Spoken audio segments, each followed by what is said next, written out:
Le Centre intersectoriel en santé durable de l'Université du Québec à Chicoutimi et MaTV continuent leur collaboration pour vous offrir une nouvelle saison de l'émission Lumière sur les femmes en sciences. Le Centre souhaite contribuer à bâtir la santé durable par la recherche, l'innovation et la mobilisation des connaissances avec une perspective interdisciplinaire et intersectorielle. Dans cette nouvelle saison, nous poursuivons notre exploration du parcours fascinant de femmes qui ont marqué et marquent toujours le monde scientifique. Avec ces témoignages, cette saison mettra en avant les défis auxquels ces femmes ont dû faire face, ainsi que leur découverte, leur persévérance et leur audace.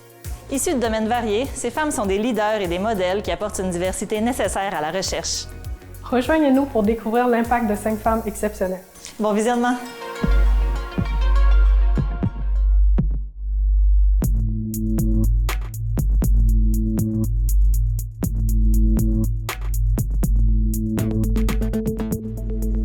Dans l'épisode d'aujourd'hui, nous vous présenterons le portrait de 2 femmes inspirantes, soit Florence Nightingale et Madeleine Leninger.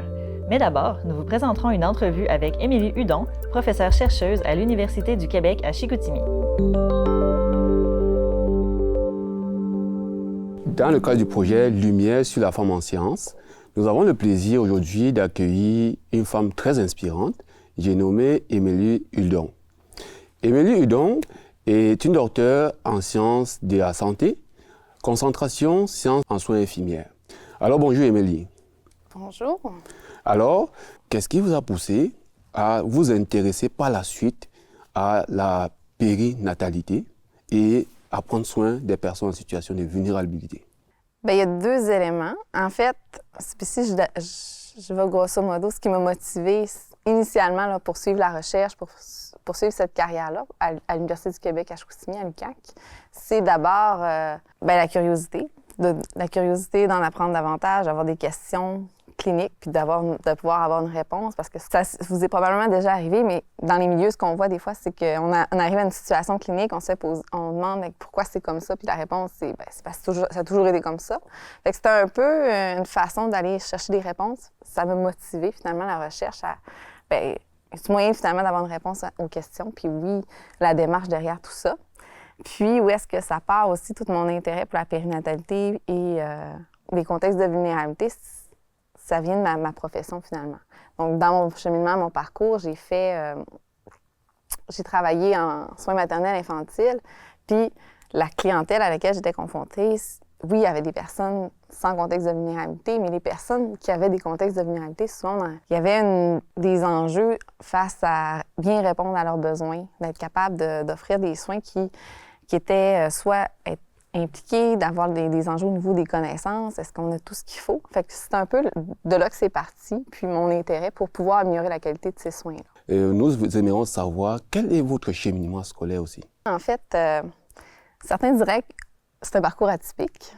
J'aime bien me dire que c'est un parcours qui est personnalisé à moi-même. Donc, j'ai fait, oui, mes sciences de la nature. Par la suite, vous l'avez mentionné tout à l'heure, j'ai fait un bac en kinésiologie. J'avais un intérêt pour tout ce qui est la santé, mais aussi les saines habitudes de vie. Donc, j'ai poursuivi mes études au niveau du bac en kinésiologie ici.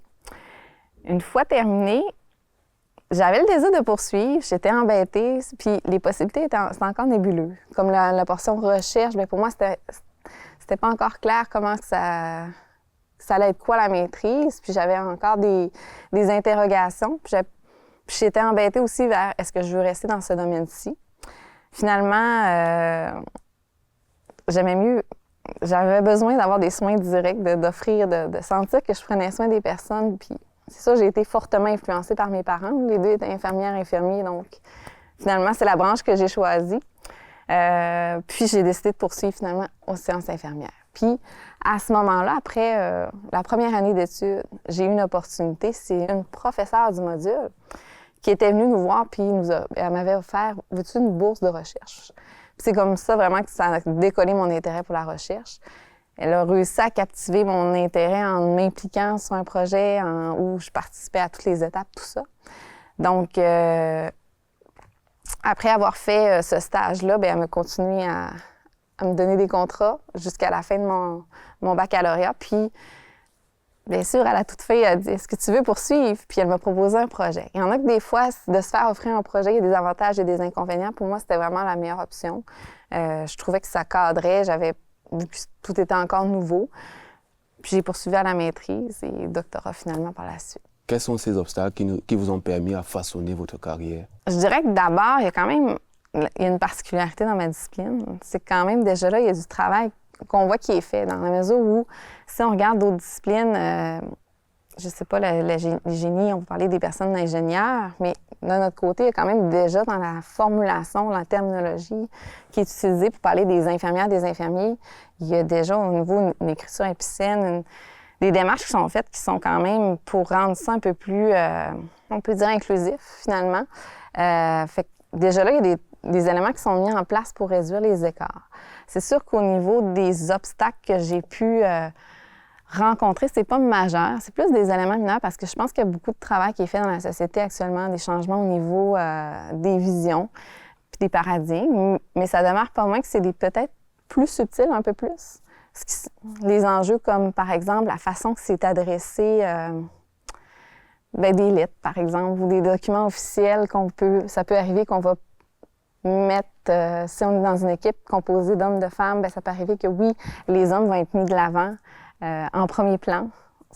Ça, c'est un élément qui ressort. C'est pas un obstacle majeur, mais à la longue, c'est vrai qu'on peut trouver des fois de dire, il y a peut-être à revoir la façon de présenter l'information. J'aimerais savoir, dans un domaine où on prend également l'égalité, oui. Est-ce que vous pensez, selon vous, avec l'évolution, que les hommes ont encore une place prépondérante dans la recherche actuelle? Bien, comme je mentionnais, il y a quand même beaucoup de travail qui a été fait. C'est sûr qu'on ne peut pas... Il y a l'aspect, je pense, puis ça ne me concerne pas pour l'instant, je n'ai pas d'enfant, tout ça, mais il y a la portion quand même maternité qui est un aspect non négligeable, tout l'aspect de la grossesse qui peut quand même avoir un impact au niveau de la carrière en recherche. Si on regarde, il y a quand même beaucoup de compétitivité au niveau des dossiers. Donc, c'est sûr que d'avoir un congé parental, le congé est légitime, là. C'est vraiment pas dans cette optique-là que je veux aller, puis tout est d'adéquat, mais c'est sûr que pendant la grossesse, on ne sait jamais comment ça va aller, ça peut impacter. Après ça, il peut avoir la période après, où ça peut affecter le temps de rédaction. On a quand même un an et demi, 2 ans, des fois, qui peut être pris de congé maternité. Donc, c'est sûr qu'à ce niveau-là, oui, ça peut avoir un impact dans la mesure où ça peut être la perte d'opportunités de collaboration, ça peut affecter des opportunités de financement où on n'était pas en période de rédaction à ce moment-là. Ça peut aussi affecter le dossier, justement, le nombre de publications. Donc, oui, il peut y avoir des répercussions. C'est peut-être l'aspect, mais encore là, je pense que la société a fait des éléments pour essayer de diminuer ça, comme dans les demandes de subventions, ce qu'on vient justifier. Qu'est-ce qu'il y a eu qui peut avoir fait qu'il y a un blanc, ou du moins, il ne s'est rien passé pendant cette période-là. On justifiait, oui, il y a eu un congé maternité, mais ça demeure pas moins que ça peut avoir des répercussions, même au niveau salarial. Donc, c'est pas mal le seul aspect. Dans les milieux défavorisés, quelles sont, selon vous, les priorités qu'on pourrait accorder aux personnes, aux soins infirmiers en périnatalité? Dans la pratique en sciences infirmières, je pense que l'enjeu prioritaire au niveau des personnes en contexte de vulnérabilité, c'est vraiment de s'intéresser finalement aux besoins des personnes. C'est un peu ce qui était ressorti dans mes résultats de recherche, c'est que finalement, des fois, il peut y avoir un écart entre ce que les personnes professionnelles de la santé perçoivent comme un contexte de vulnérabilité versus ce que la personne vit elle-même.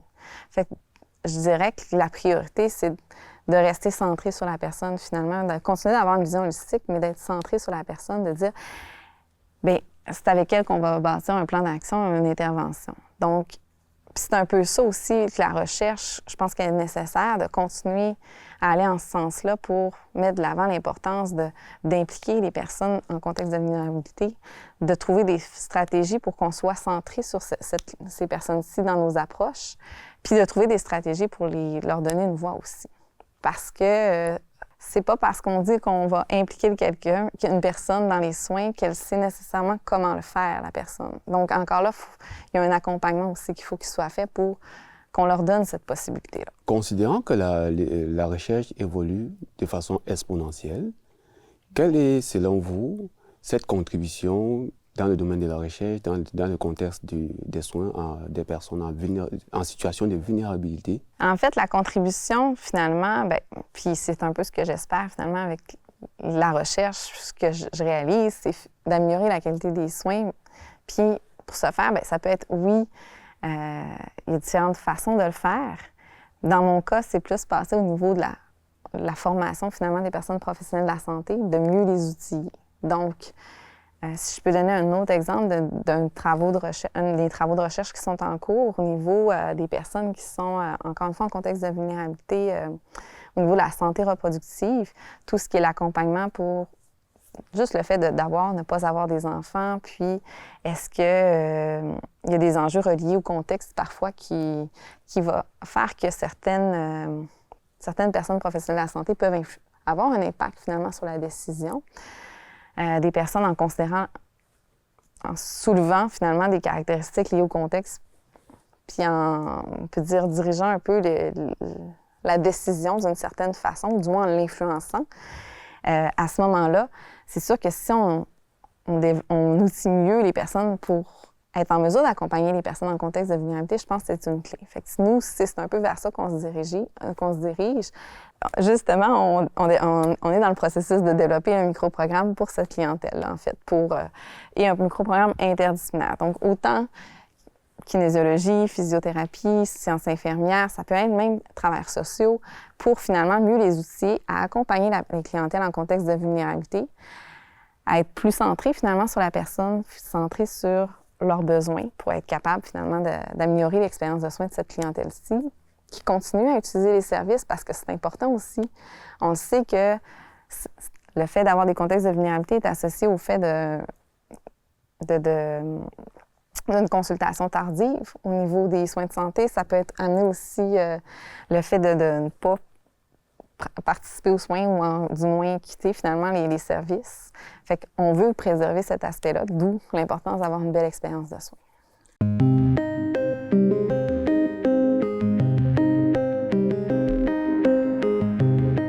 Florence Nightingale est considérée comme une pionnière des soins infirmiers modernes et a contribué au domaine de la statistique et de l'organisation hospitalière. Elle est née en 1820 en Italie d'une famille de la haute société britannique. À l'âge de 16 ans, désireuse de réduire la souffrance humaine, Nightingale a décidé de devenir infirmière. Nightingale s'est rapidement fait un nom dans la communauté infirmière et en 1853, elle est retournée en Angleterre pour devenir surintendante et directrice d'un hôpital pour Gentlewomen à Londres. En 1854, après le début de la guerre de Crimée, Nightingale a été chargée de mener une équipe de 38 infirmières à l'hôpital militaire britannique de Constantinople, où les conditions étaient difficiles en raison d'un manque de fournitures médicales, de la surpopulation et de conditions insalubres. En arrivant sur place, elle a constaté que les soldats décédaient davantage de maladies infectieuses que de blessures de guerre. Elle nettoyait les infrastructures et apportait des fournitures médicales et de la nourriture de qualité aux patients. Grâce à leur travail, le taux de mortalité est passé de 40 à 2 % en 6 mois. À son retour, Nightingale a été accueillie en héros. La reine lui a remis une distinction maintenant connue sous le nom de Joyau de Nightingale, ainsi qu'une récompense de 250 000 $. Avec ce soutien, elle a contribué à la création d'une commission royale d'enquête sur la santé de l'armée, accompagnée par les plus éminents statisticiens de l'époque. Nightingale est pionnière dans son utilisation des statistiques appliquées au domaine médical et a développé des manières efficaces de représenter les données complexes. En 1858, elle est devenue la première femme à devenir membre de la Société royale de statistique britannique. En 1869, avec l'aide de Elizabeth Blackwell, elle fonde également le Women's Medical College. Les infirmières formées dans les écoles de Nightingale gagnent une reconnaissance croissante dans la profession. Florence Nightingale est décédée en 1910 à 90 ans, mais son héritage perdure. À tous les 2 ans, depuis 1912, le Comité international de la Croix-Rouge décerne à des infirmières d'excellence la médaille Florence Nightingale. De plus, à son anniversaire le 12 mai, nous célébrons la Journée internationale des infirmières.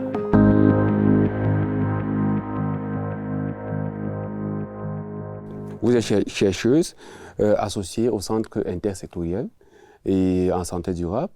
Alors, on aimerait savoir, dans ce cadre, qu'est-ce que cette interdisciplinarité participe de façon fondamentale dans vos travaux, dans le quotidien?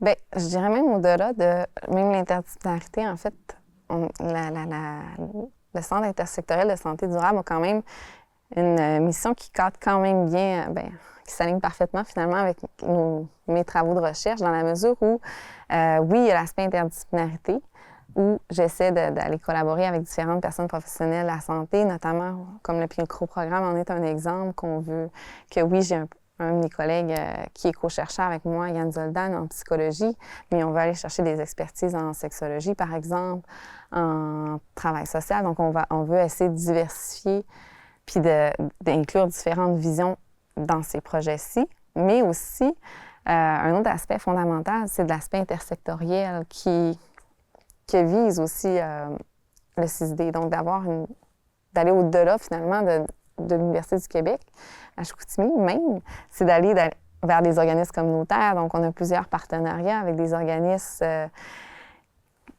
autant au niveau de la région, au niveau du Québec, à la grandeur du Québec même. Puis aussi des CIUS, les CIS, finalement, qui sont des parties prenantes pour amener des changements au niveau des soins offerts aux personnes en contexte de vulnérabilité. La CUSI, qui, oui, est impliquée ici, Salucac, mais ça reste que c'est quand même un partenaire pour réaliser les travaux de recherche. Donc, finalement, c'est quand même fondamental. Puis, dans tout ça, dans la mission du 6D, c'est la santé durable. Donc, on veut s'assurer d'offrir des soins qui vont favoriser le bien-être à long terme des personnes. C'est un peu la vision en essayant d'améliorer la qualité des soins aux personnes en contexte de vulnérabilité, puis en essayant de leur offrir une expérience de soins qui soit satisfaisante pour eux, finalement. C'est dans la mesure où on va être capable d'aller considérer tous leurs déterminants sociaux, tout leur contexte de vulnérabilité, finalement. Donc, on a la même vision où ce qu'on va aller voir, justement, considérer, ça peut être biologique, donc considérer l'âge qui peut avoir un impact sur les soins, qui peuvent avoir des répercussions, finalement, sur leur expérience, qui peuvent affecter aussi la relation de soins, la qualité. Donc, ça s'aligne, je dirais, sur l'ensemble de l'œuvre, autant considérer les déterminants sociaux, l'approche intersectorielle qui est interdisciplinaire. Est-ce que vous pouvez nous partager en quelques lignes quelles sont vos fiertés et quelles sont vos réussites en tant que chercheuse en soins infirmiers, par exemple? C'est une bonne question. C'est sûr que l'accomplissement du doctorat en soi, ça reste quand même une fierté de l'avoir terminé. Au-delà de ça, j'aurais tendance à dire que je pense que c'est l'accomplissement professionnel de où est-ce que j'en suis actuellement. C'est quand même, tu sais, j'étais à un début de carrière quand même, là. Je suis pas... il reste encore plusieurs années devant moi et j'ose croire plein d'autres projets, mais au stade où j'en suis, c'est d'avoir déjà des équipes de recherche qui sont montées, d'avoir des personnes étudiantes qui sont initiées à la recherche, que je supervise, que j'encadre, mais pas seulement dans le cadre de leur maîtrise, mais aussi au-delà parce qu'ils ont un intérêt puis qu'on va creuser des questions de recherche avec eux, qu'on les implique tant à la clinique universitaire, qu'on les implique sur différents projets. Puis déjà, juste ça, c'est un accomplissement d'aller transmettre finalement cette passion-là, on peut dire, finalement, de la recherche. Fait que pour moi, ça, je dirais que c'est la plus grande réussite, du moins la plus grande fierté que j'ai de dire que, OK, d'être établi, de commencer à avoir des collaborations diversifiées, tant au niveau de la région, mais aussi au niveau provincial, au niveau... puis maintenant, ça s'élargit autant au niveau du Canada, mais aussi au niveau international. Donc, c'est quand même une bonne nouvelle. C'est finalement de tout l'accomplissement, je pense, qui est la fierté. Si vous pouvez changer quelque chose dans votre carrière actuelle? J'apporterais peut-être 2 changements, si je peux me permettre. D'abord, je pense qu'on est en processus mais le premier, c'est plus au niveau professionnel, la profession en tant que telle. Puis là, je vais prêcher pour pas nécessairement juste en carrière de recherche, mais en sciences infirmières, revaloriser la profession infirmière. Je dirais que je pense que... Puis j'ose croire qu'à travers les travaux de recherche, ça va être une façon aussi de le faire. Puis même en enseignement avec mon poste de professeur à l'UQAC, d'être capable de transmettre ça aux personnes étudiantes, c'est de revaloriser la profession. Parce que souvent, elle est dépeinte malheureusement dans les médias comme par certains enjeux de temps supplémentaire, d'horaire, finalement des conditions de travail. Mais au-delà de ça, il y a quand même beaucoup de positifs à la profession. Puis on a la chance de pouvoir avoir une profession qui s'élargit vers différents volets, domaines, on peut dire. On peut, oui, être clinique, mais on peut aussi aller justement en recherche sur finalement en sciences infirmières. Donc, il y a plusieurs possibilités. Puis de valoriser cet aspect-là avec l'autonomie professionnelle aussi à travers ça. Puis l'autre volet, ça c'est plus ce que j'ai espoir, c'est à travers la recherche, être capable de rendre ça. Puis l'autre élément que j'aimerais changer, bien, c'est aussi toute la perception aussi la perception puis l'approche de soins. Là, c'est un peu grand, mais au moins d'amener un changement dans la façon d'offrir des soins aux personnes en contexte de vulnérabilité. Être capable de dire, bien, oui, la personne a plusieurs difficultés, mais au-delà de ça, c'est de se rattacher à, bien, c'est quoi son besoin, c'est quoi ses besoins à elle fondamentaux. Si on reste un peu plus centré sur la personne, d'amener cette préoccupation-là chez les personnes professionnelles de la santé, je pense que ça va être une réussite parce que finalement, c'est pour eux autres qu'on offre des soins, puis c'est pour eux autres qu'on veut finalement leur bien-être. Fait que je pense que si au final, ça peut avoir un impact sur la qualité des soins qu'on donne aux personnes en contexte de vulnérabilité, ça serait un deuxième changement que... On aimerait savoir s'il y a un conseil que vous pouvez donner à ces jeunes-là, à ces jeunes qui veulent se lancer dans ces domaines, dans la recherche. Quels sont des conseils que vous pouvez également leur donner? Les conseils que je mettrais de l'avant, bien d'abord, on dit d'avoir une approche centrée sur la personne. J'amène ça souvent dans notre discussion, peut-être d'avoir une approche centrée sur soi, dans la mesure où il n'y a pas de bonne façon de faire, il n'y a pas de cheminement typique, il n'y a pas de tu sais, c'est compétitif, là, parfois, les milieux. Mais au final, c'est de se respecter à travers tout ça. Fait que c'est la première des choses, de trouver son chemin, sa façon d'atteindre ses objectifs, sa carrière de recherche qui va convenir. Il n'y a pas de bonne façon tant que, finalement, on se respecte à travers tout ça. Puis l'autre aspect, bien, ce serait d'y croire. Fait que je pense que quand on croit à ses capacités, à ses projets, qu'on peut réussir à amener un changement, réussir à amener une influence aussi. Ce sera une ou deux personnes, comme on dit, mais des fois, ça commence par là. Puis quand on y croit, je pense que c'est là qu'on réussit à atteindre nos objectifs. Fait que je dirais que c'est ces deux éléments-là. Puis c'est sûr qu'il y a plein d'autres. Là. Il y a les alliés, de bien s'entourer, d'avoir des personnes de confiance, d'avoir... tout ça en fait partie, mais les éléments clés, ça reste quand même de croire en ses capacités. Alors, merci d'avoir été avec nous, madame, et merci.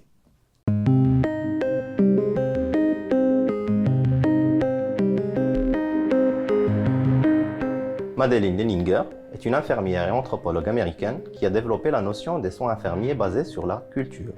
Elle est née en 1925 à Sutton, dans le Nebraska, et a grandi dans une ferme avec 4 frères et sœurs. Après avoir obtenu son diplôme de lycée à Sutton, elle a rejoint le corps infirmier de l'armée américaine tout en poursuivant un programme d'études de base en soins infirmiers. Leninger a d'abord obtenu un diplôme d'infirmière de la St. Anthony's Hospital School of Nursing avant de compléter des diplômes de premier cycle au Mount St. Scholastica College à l'université de Creighton. Par la suite, elle a ouvert un service de soins infirmiers psychiatriques et un programme éducatif à l'université de Creighton à Omaha, dans le Nebraska. Cependant, Leninger ne s'est pas arrêtée là. Elle a poursuivi ses études supérieures jusqu'à devenir la première infirmière professionnelle à obtenir un doctorat en anthropologie. Alors qu'elle travaillait dans un foyer d'orientation pour enfants dans les années 50, Madeleine Leninger a vécu ce qu'elle a décrit comme un choc culturel lorsqu'elle a réalisé que les schémas comportementaux récurrents des enfants semblaient avoir une base culturelle. Elle a ainsi identifié le manque de connaissances culturelles et de soins comme chaînon manquant aux soins infirmiers. En 1954, Leninger est nommée professeure agrégée de soins infirmiers et directrice du programme des études supérieures en soins infirmiers psychiatriques à l'université de Cincinnati. Leninger a été la première dans les années 60 à inventer le concept de soins culturels cohérents, qui a été l'objectif de la théorie du soin culturel, une théorie utilisée dans le monde entier aujourd'hui.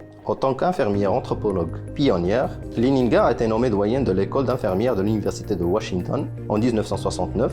Leninger est considérée par certaines comme la Margaret Mead des soins infirmiers et est reconnue dans le monde entier comme la fondatrice du programme des soins infirmiers transculturels qu'elle a créé à l'école en 1974. En 1998, son apport exceptionnel à la profession infirmière lui a valu d'être reconnue comme une légende vivante par l'American Academy of Nursing et d'être nommée membre distingué du Royal College of Nursing en Australie. Créé en 1983, le Leninger Transcultural Nursing Award récompense les leaders novateurs dans le domaine des soins infirmiers transculturels, perpétuant ainsi son héritage. Madeleine Leninger est décédée en 2012 à son domicile à Omaha. Son travail visionnaire continue d'influencer la pratique infirmière et inspire les générations actuelles et futures à intégrer la dimension culturelle dans les soins de santé.